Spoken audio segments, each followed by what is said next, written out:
Welcome, ladies and gentlemen, to Carmines Arena, a cultural gourmet of information, if you will, a feast for your mind and soul. And now, without further delay, the man, the myth, the maestro, Carmine Arena. Greetings and welcome once again to Carmines Arena, site of contest and conflict, venue for and of resolution. Resolution in terms of focus, remedy, and commitment, both yours and mine, to the preservation, the propagation, and indeed the celebration of Western civilization. In this segment of Carmines Arena, we have arrived at the 100th episode, a milestone. But more importantly, if I've been doing my job, I can declare the programs to have become a touchstone, a type of stone formerly used to test the purity of gold or silver by the streak left on it when it was rubbed with the metal. Thus, the word touchstone has come to mean any test of genuineness or value. Though I can't have always been right, I have striven to being valid and authentic as a truth seeker. Thus, from the outset, I promised never to talk down to my audience, but promised to consistently look up to that audience. Thus, I remain content with my deep respect for the listener, and by my acknowledgement that I am earnestly a truth seeker, as opposed to an habitual truth teller. Ever mindful of the Oscar Wilde observation that if one tells the truth, one is sure, sooner or later, to be found out. I daily read widely and research deeply by dipping into the plethora of cultural publications which purport to convey the truth, the whole truth, and nothing but the truth. Rarely, upon close or even cursory examination, do they succeed. As well, they shouldn't. For to quote Mr. Wilde ever more insistently, he said in the old days, books were written by men of letters and read by the public. Nowadays, up to the public present, books are written by the public and are read by nobody. And well, they shouldn't be, because so much continues to be tainted by ideology and self-serving opinion, masquerading as thought. Why, even clinical so-called scientific papers published in peer journals have had to be all too frequently recalled because of falsified data reflecting only a greedy, gratuitous opinion feasting on anabolic steroids. Hype, and more hype in a computer-modeled fog and blog of tweets, twitters, and truancy from reality. Flights of fancy that fix what's not broken. Texted expressions of fleshless, disembodied twerps. Modern, of course, yet mutually medieval. For to be medieval, you are required to have no body. To be modern, you must have no soul. No body, no soul is the arid desert of our current culture, with mindless public opinions as plentiful as grains of sand in a barren environment where only cautious wisdom seeks after a promised oasis.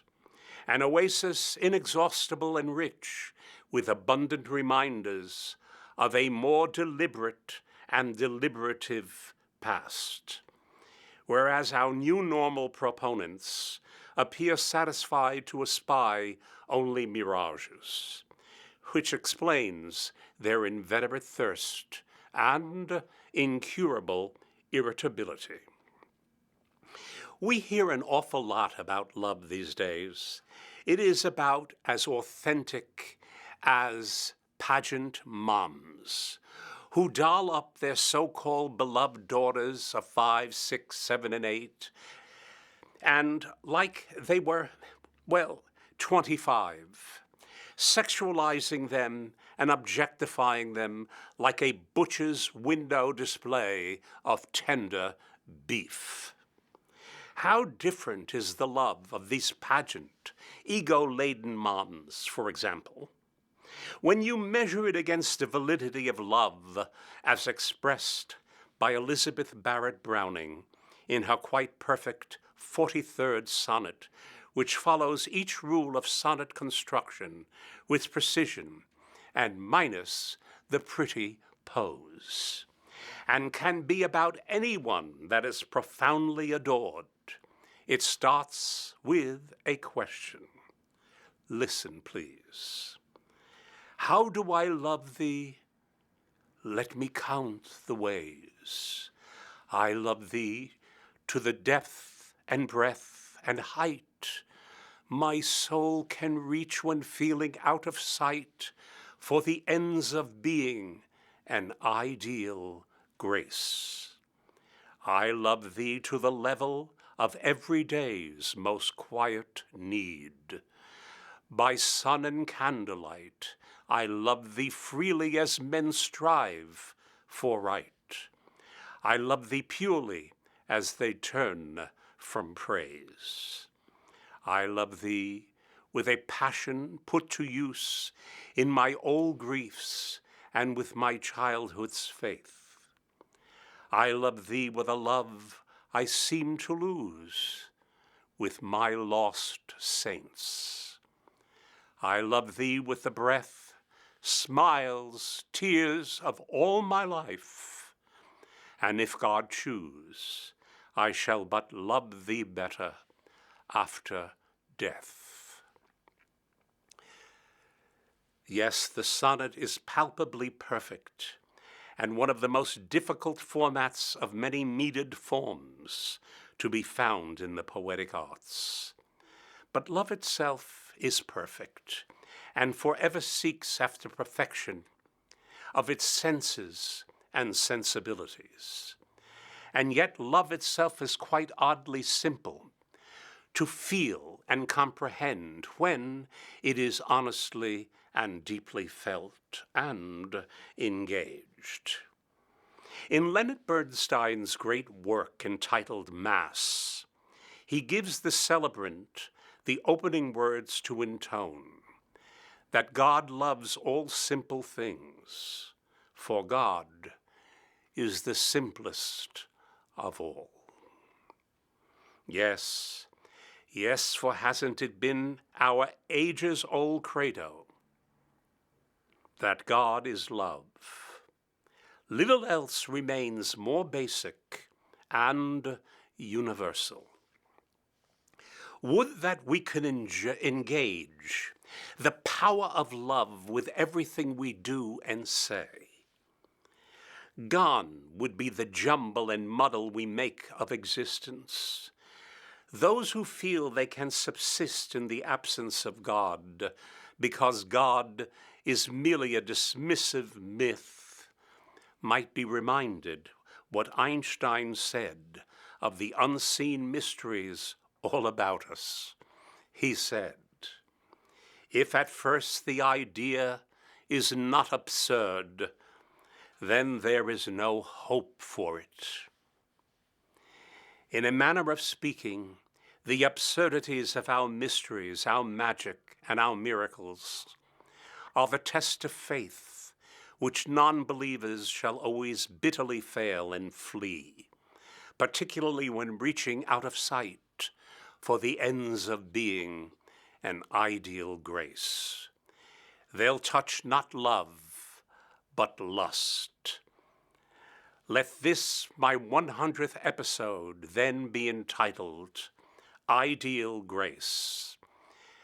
I choose this to help us both test contentions currently currying to random opinion about extraordinarily important cultural issues, of which the most singularly important is the raising and rearing of children, for to again borrow from the Browning sonnet, children like no one else will take us to the ends of being, but will those untutored ends afford them now that they are grown, what Browning, God love her, called ideal grace.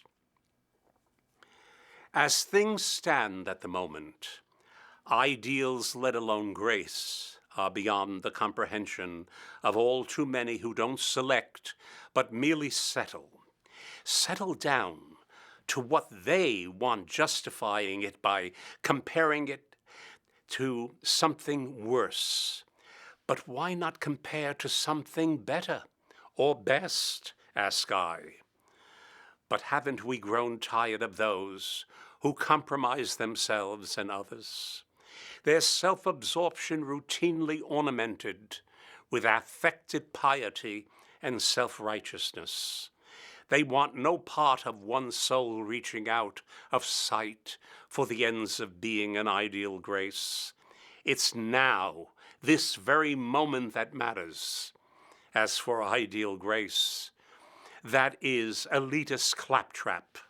Thus, in a flash, love is replaced by scorn, as shield to bruised feelings, which sense losing the argument to the realities, rather that their preferred relativism measured not by such wacky notions as ideal grace, but by who is winning the argument's chase at a greater pace. All is haste, haste, haste, gimme, gimme, gimme it now. Is it so difficult to be simple? Is it too difficult to believe that the way we raise and rear our children says all there is to say about us, our future? Obviously, the future is society's child growing to adulthood. We've already mentioned the pageant child, all dressed up with no place to go except the wrong way against the trafficking, damned by mom, who's so well-meaning, butter wouldn't melt in her oleo mouth. Let us move on to other oily examples of children born with a job. The job being to legitimize their caretaker's behavior, rounded by their caretaker's dominion of opinion, yet always bearing in mind that the gold standard shall be my theme, gently borrowed from Barrett Browning, love as an ideal grace, not a weak-kneed brace to shore up disgrace. Now hear this, in an exhaustive sociological study, the most careful, rigorous, and methodologically sound study ever conducted on children raised by homosexual parents, incontestably overturns the conventional academic wisdom that such children suffer no disadvantages when compared to children raised by their married mother and father. The study found, however, numerous and significant differences between these groups, with the outcome for children of homosexual caretakers rated suboptimal. Earlier, less rigorous studies that purported to show no difference have been conducted by openly homosexual researchers who have an ideological bias, so much for the scientific method, let alone ideal grace. This study that overturned earlier facile contentions is massive. I do not have the time to engage it as I would like. Thus, in short, the study finds that children reared by homosexual parents have lower educational attainment, reports less safety and security in their family of origin, report more ongoing negative impact from their family of origin, are more likely to suffer depression, have been arrested more often, if they are female, have had more sexual partners, both male and female, are more likely to be currently cohabiting.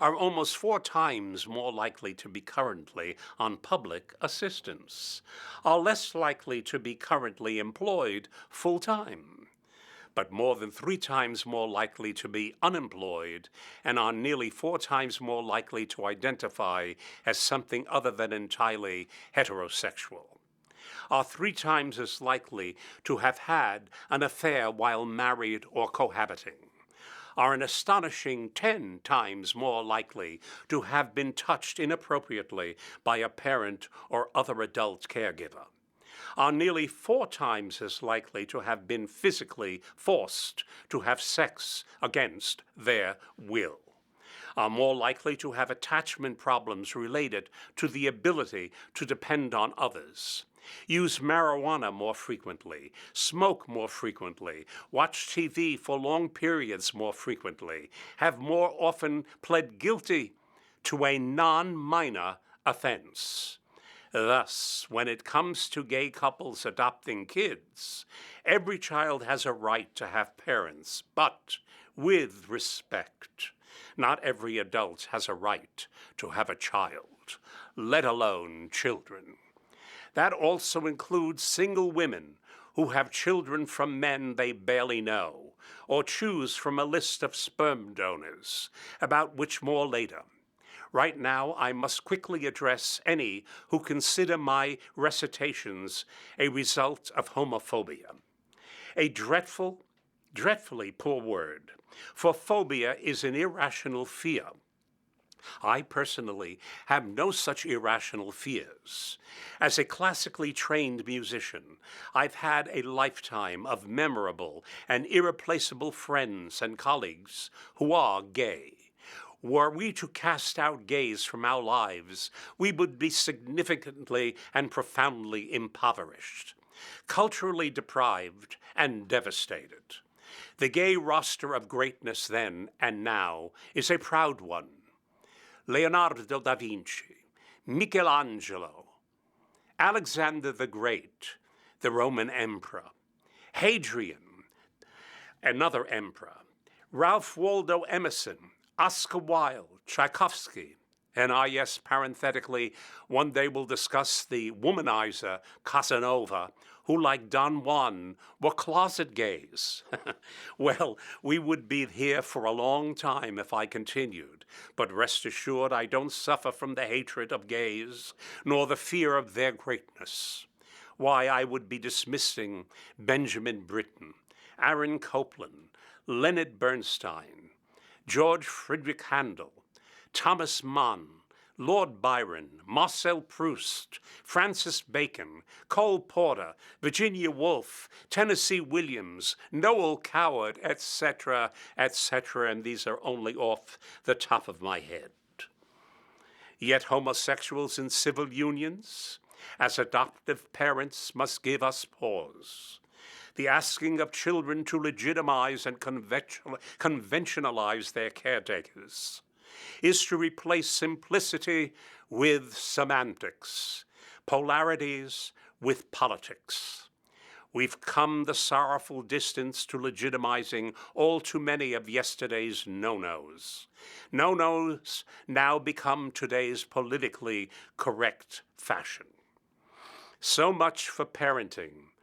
Now, let's turn, as promised, to generating. I refer to the unregulated sperm donor industry, another assault on children objectified to possessions, collector's items showcased for false friends and indifferent neighbors, not to mention exhausted relatives who do the babysitting, particularly grandma. Grandma who has the weight of civilization on her frail yet all too willing shoulders, while mommy plays Atlas holding up her world, and what a less than ideal world it is, despite ideology and idolatry of feminist fantasists who go about fulminating and fumigating fixed formulas as if with their cheap perfumes. The first modern-day variety of feminism we've already discussed in an earlier episode. She was the lonely alcoholic American, praised by Hitler, no less, for her racist views, but memorable to me in particular for her essay advising women, and I quote, to find your inner slut.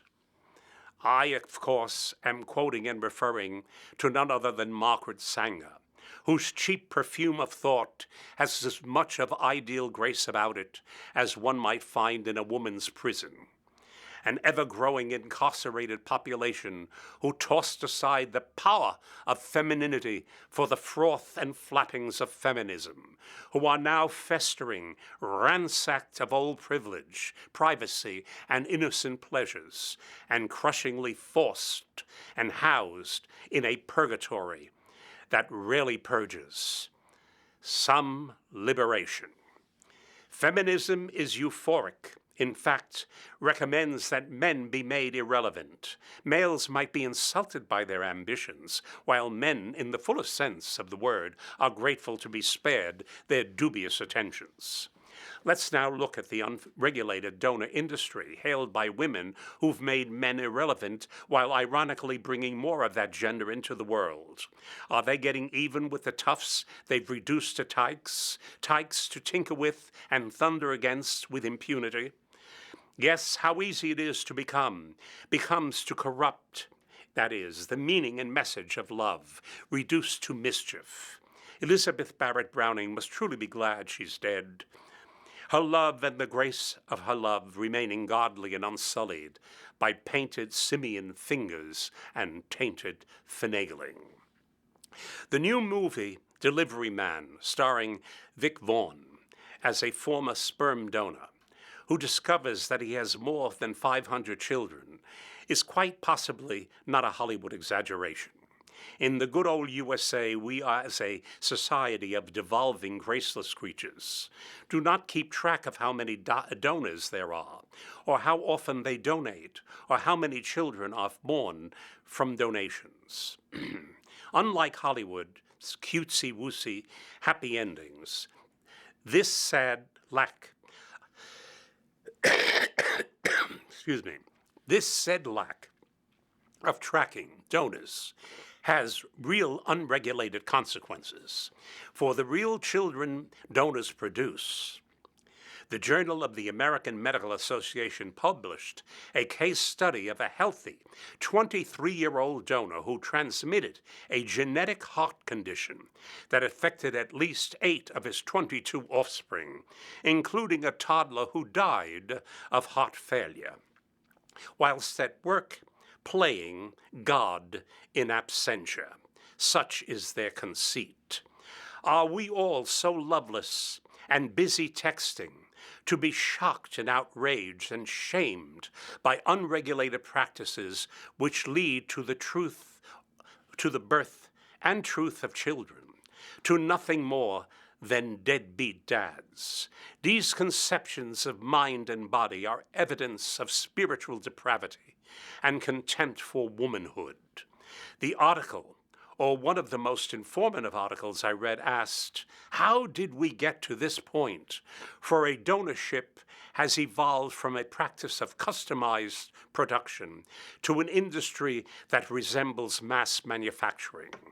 As an example, how little one cares for children, and for that matter, their mothers. Back in 1909, the first doctor to inseminate a woman with a donor's deposit did so without her knowledge, while she was placed under chloroform in his office. Wrapped in one fell swoop is the ignorance of the learned represented by the doctor, along with his dehumanized indifference. Some ideal grace. Had the doctor a shred of grace, the procedure as ascribed would have struck him as shameful, and beyond shameful to the point of criminal. Is the unregulated industry of sperm banks leading to siblings falling in love and marrying each other, innocent of their family origins? Truly revolting, vomitricious in very fact. The overblown notion that we care about our children is patently ludicrous. Its defense at every turn is impeachable. Examples the world over are as plentiful in number to match the quantity exterminated in their mothers' wombs by fiat in China and by feminists' whim elsewhere. Pro-choice being noxious, noisy cant, whereas ideal grace being an elegant celebrant's chant. For with ideal grace one moves from pro-choice to pre-choice in a heartbeat. Before I sign off, allow me, for the sake of balance and out of collective sanity, to cite ideal grace being the daily accomplishment of countless fathers and mothers whose ongoing performance of multiple developmental tasks is deserving of our eternal gratitude. Their tasks and those they guide their offspring to fulfill is civilization's deed to a future whereat our freedoms and prosperity shall not be squandered on wandering errors. Errors bait and switch decoys, decoys designed to snare and impair humanity's share of ideal grace. Until next time, my friends, till next we meet, I implore you once again, keep the faith. If you have any comments or other remarks, and that I perhaps could even read on some of these broadcasts, please do not hesitate to write to me, Carmine Arena, P.O. Box 1029, Larchmont, New York, 10538.